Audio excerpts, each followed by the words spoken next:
ہمارے گھر کا ملازم کافی عرصے سے چھٹی کر رہا تھا۔ پتہ چلنے پہ معلوم ہوا کہ وہ کافی عرصے سے بیمار ہے اور بیماری اب اس کی کافی زیادہ بڑھتی جا رہی ہے۔ بس بیماری میں یہی پتہ چل رہا تھا کہ بخار شدت سے ہوتا ہے، خوف زدہ ہو جاتا ہے، ڈرنا شروع کر دیتا ہے اور پھر بخار بڑھتا جاتا ہے۔ بخار بڑھ کے کافی زیادہ کمزور ہو چکا تھا۔ ہم لوگوں نے اس سے پوچھا کہ ایسا کیا ہوا کہ تمہیں اتنی تیزی سے بخار ہو رہا ہے اور تمہارے اندر خوف ہے جو ختم ہونے کا نام ہی نہیں لے رہا۔ پہلے تو خاموش رہا، لیکن پھر اس نے سوچا کہ چلو اپنے دل کا راز شاید میں کسی کو بتاؤں تاکہ میری جو پریشانی ہے نا وہ کم ہو سکے۔ آج میں آپ کو ایک سچی کہانی سنانے والی ہوں۔ یہ ایک ایسی کہانی ہے جو کہ ہمارے گاؤں میں پیش آئی۔ کچھ عرصہ پہلے کی بات ہے، دسمبر کے مہینے کی۔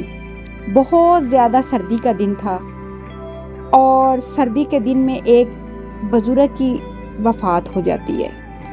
وفات صبح 10 بجے ہوتی ہے اور جنازے کا ٹائم ظہر کے عصر کے درمیانی ٹائم جو ہے نا وہ مقرر کیا جاتا ہے، کیونکہ بابا جی کے سارے بیٹے جو تھے نا وہ گاؤں میں ہی رہتے تھے، تو کوئی باہر سے آنے والا افراد نہیں تھا کہ جنازہ لیٹ ہو، اور بابا جی بھی کافی عرصے سے بیمار تھے جس کی وجہ سے بیٹوں کو جلدی تھی کہ جلدی سے جنازہ ہو جائے۔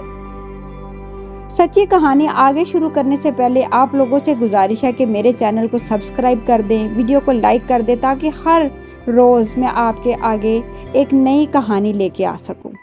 اگر آپ لوگ مجھے سپورٹ کریں گے تو پھر ہی میں مزید کہانیاں سنانے کے لیے آپ کی خدمت میں آ سکوں گی۔ تو چلیے کہانی کا دوبارہ سے آغاز کرتے ہیں۔ اب بابا جی کی وفات ہو گئی، جنازے کا ٹائم ہو گیا، جنازے کی تیاری کی گئی، ٹھیک عصر کے ٹائم جنازہ پڑھا گیا اور پھر تدفین والی جگہ پہ جایا گیا۔ اب جہاں پہ ان کی قبر کی تیاری کی گئی تھی وہاں پہ قبر، کیونکہ بیٹوں نے کہا کہ ہمارے بابا جی، کیونکہ وہ گاؤں کے چودھری بھی تھے، کافی ان کی جو ہے نا وہ وہاں پہ زمین تھی، تو انہوں نے کہا کہ ان کی جو قبر ہے نا وہ ہمارے زمین کے اندر ہی بنا دی جائے تاکہ ہم روز ہی اپنے باپ کو قبر پہ دعائے فاتحہ کے لیے آ سکیں۔ اب قبر ان کی زمین کے اندر ہی بن رہی تھی، کافی سارے لوگ وہاں پہ موجود تھے۔ جیسے ہی بابا جی کی تدفین کا ٹائم آیا تو جیسے ہی بابا جی کو قبر میں ڈالتے، قبر نیچے بیٹھ جاتی، یعنی کہ مٹی نیچے کی طرف دھس جاتی۔ میت کو دوبارہ سے نکال لیا جاتا اور پھر دوبارہ سے قبر کی تیاری کی جاتی، پھر دوبارہ سے میت کو اندر ڈالا جاتا، پھر وہی یکدم ایک دھماکے کی آواز آتی اور مٹی نیچے کی طرف چلی جاتی اور جو قبر ہے وہ بیٹھ جاتی۔ واقعہ 3-4 دفعہ ہوا۔ وہاں پہ ملازم سارا واقعہ دیکھ رہا تھا، اس نے موبائل پہ اس چیز کی ویڈیو بنا لی۔ آپ کو پتہ ہے آج کل سوشل میڈیا کا دور ہے، کافی چیزیں وائرل ہوتی ہیں۔ خیر، وہاں کے جو مولوی حضرات تھے انہوں نے فیصلہ کیا کہ بابا جی سے ایسا کیا گناہ ہوا تھا کہ بابا جی جب قبر میں ڈالتے ہیں تو قبر بابا جی کو قبول ہی نہیں کر رہی، یعنی زمین خود کہہ رہی ہے کہ مجھے اس بندے کو میرے اندر نہ ڈالو، اگر اس پہ عذاب آئے گا تو پھر زمین پہ بھی عذاب آئے گا۔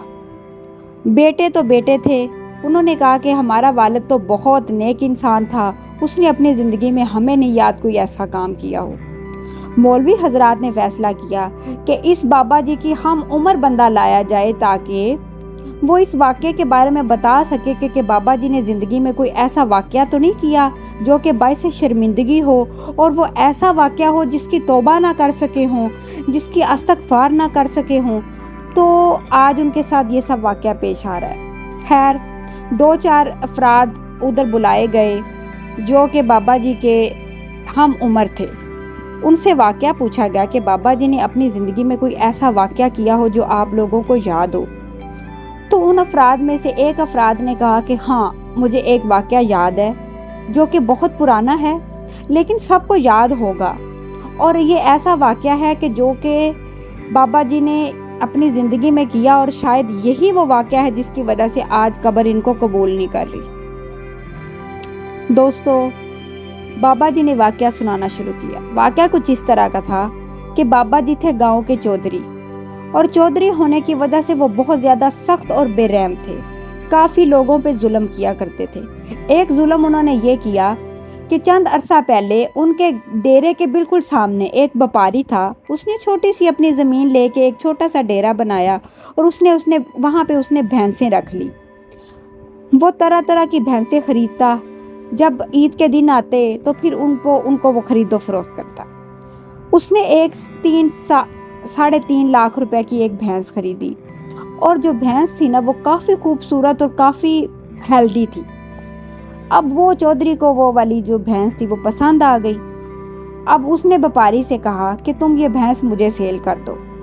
اس نے کہا کہ باقی ساری بھینسیں جو ہے نا وہ میں سیل کے لیے خریدتا ہوں اور پھر سیل کر دیتا ہوں، لیکن یہ جو بھینس ہے نا یہ میں نے اپنے گھر کے لیے خریدی ہے، کیونکہ یہ کافی زیادہ اچھا دودھ دیتی ہے، تو میں نے سوچا ہے کہ یہ اس سے میرے گھر میں برکت بھی آئی ہے، پیسہ بھی آتا رہے گا دودھ کے ذریعے، اور یہ بھینس مجھے بہت پسند ہے اور میں نے کافی زیادہ پیسے بھر کے یہ بھینس خریدی ہے۔ چودھری نے کہا کہ نہیں، یہ بھینس مجھے پسند آ گئی ہے، اب یہ ہر صورت آپ کو مجھے دینی پڑے گی۔ وہی چودھری جو فوت ہو چکا ہے، جس کو قبر قبول نہیں کر رہی، اس کی بات کی جا رہی ہے۔ اب وہ وپاری بھی اپنی ضد پہ پکا تھا۔ وپاری نے کہا کہ نہیں، یہ بھینس میں ہی لوں گا۔ راتوں رات چودھری کے دل میں شرارت آئی اور اس نے اس کی بھینس چوری کروا لی اور اسی بھینس کی جگہ کوئی اور بھینس لا کے کھڑی کر دی۔ جب صبح وپاری اٹھا تو اس نے دیکھا کہ اس کے ڈیرے میں اس بھینس کی جگہ کوئی اور بھینس کھڑی ہے، اور اس کی بھینس جو ہے نا وہ چودھری کے ڈیرے میں کھڑی ہے۔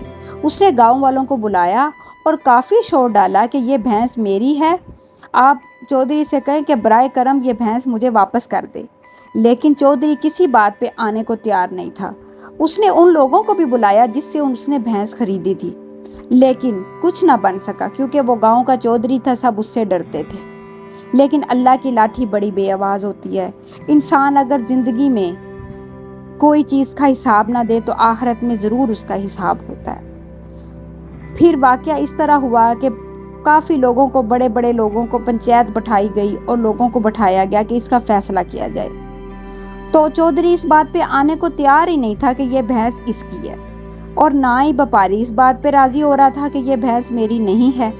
انہوں نے کہا کہ اب حلفی بیان دیا جائے، یعنی قرآن پہ ہاتھ رکھ کے بیان دے دیا جائے کہ یہ بھینس کس کی ہے۔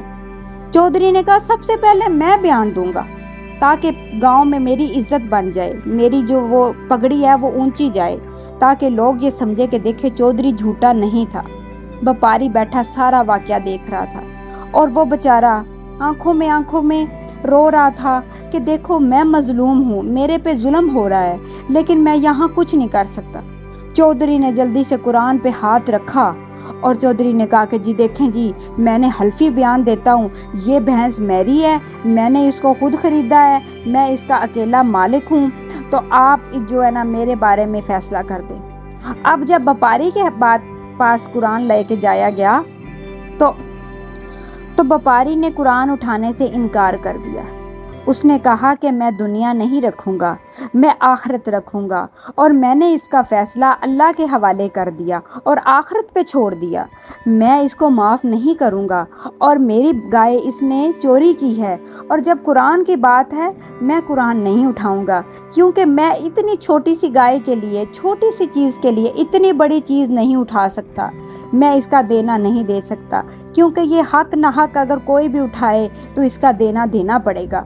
خیر، لوگوں نے اس کا بہت مذاق اڑایا اور اس وقت چودھری بہت زیادہ خوش ہوا کہ دیکھو میں نے کیسے معاملے کو سیدھا کر لیا ہے اور بھینس میری مرضی کی میرے پاس آ گئی ہے۔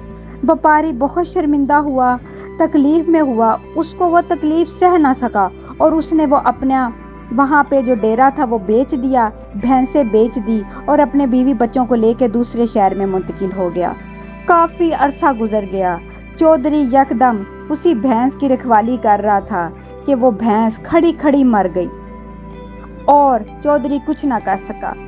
کچھ ہی عرصے کے بعد چودھری کو فالج کا اٹیک آیا، اس کی زبان لٹک گئی اور آدھا حصہ مفلوج ہو گیا اور بیڈ پہ چلا گیا۔ بیٹوں نے کچھ عرصہ خدمت کی، پھر جب دیکھا کہ باپ تو بالکل ہی جو ہے نا بیمار ہو گیا ہے اور جو ہے نا اب اس کی زندگی کے چانس کم ہیں۔ بیٹوں نے بھی خدمت کرنا چھوڑ دی۔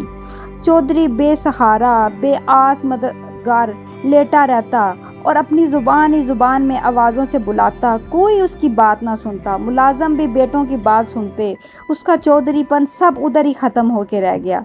اور جو وپاری تھا وہ اپنے بیوی بچے لے کے چلے گئے۔ اس کا بیوی بچے بہت خوشحال رہے، بچے پڑھ کے ڈاکٹر بن گئے، بیٹیاں اس نے بیاہ لی اور پھر وہ اس کو وہ واقعہ بھول گیا۔ آج جب چودھری کی وفات ہوئی تو جب وہ مولوی نے اس بارے میں بات سنی تو انہوں نے کہا کہ کیا وہ وپاری ابھی زندہ ہے؟ انہوں نے کہا کہ ہاں وہ وپاری زندہ ہے، آپ اس کو بلا لائیں۔ جب وپاری کو بلایا گیا تو انہوں نے اس کو چودھری کا چہرہ دکھایا کہ یہ فوت ہو گیا ہے، آیا کہ تم اس کو معاف کر دو۔ تو وپاری نے کہا کہ نہیں، اس بندے نے مجھے بہت تکلیف دی اور اس نے قرآن اٹھایا، حالانکہ اس کو قرآن اٹھانا نہیں چاہیے تھا، میں حق پہ تھا پھر بھی میں نے قرآن نہیں اٹھایا، اور حق سچ کی لڑائی میں یہ بندے نے مجھے بہت ذلیل کیا، میرا دل نہیں کرتا میں اس کو معاف کروں۔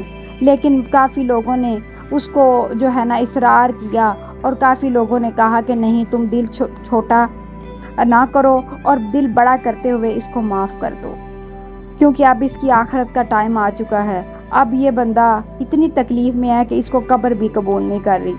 خیر، فیصلہ یہاں تک ہو گیا کہ وپاری نے پھر ان دا اینڈ اس کو معاف کر دیا، اور پھر جب اس کی عشاء کے ٹائم تدفین کی گئی تو تدفین کرنے کے بعد جو لوگ وہاں پہ قرآن خوانی کرتے ہیں وہ قرآن خوانی بھی کیے بغیر وہاں سے بھاگ گئے کہ کہیں یہ نہ ہو کہ کچھ اور ہی ماجرا پیش آ جائے۔ کبھی کبھی ہم زندگی میں ایسے گناہ کر لیتے ہیں، ہمیں اندازہ نہیں ہوتا، چھوٹی سی قسم اٹھا لینا، قرآن اٹھا لینا، ہمیں لگتا ہے کہ اللہ بخشنہار ہے، اللہ ہمیں معاف کر دے گا، لیکن اپنے معاملات کو وہ معاف نہیں کرتا۔ کسی کے ساتھ کی گئی زیادتی وہ کبھی معاف نہیں کرتا۔ قرآن پہ ہاتھ رکھ کے ہم دنیا رکھ لیتے ہیں، آخرت نہیں رکھتے۔ میری آپ لوگوں سے گزارش ہے کہ یہ چھوٹے چھوٹے معاملات دیکھنے کے لیے اللہ کو یاد رکھیں، اللہ کے خوف سے ڈریں، کبھی ایسا فیصلہ نہ کر لیں کہ آپ زندگی میں بھی پچھتائیں اور آخرت میں بھی قبر بھی آپ کو قبول نہ کرے۔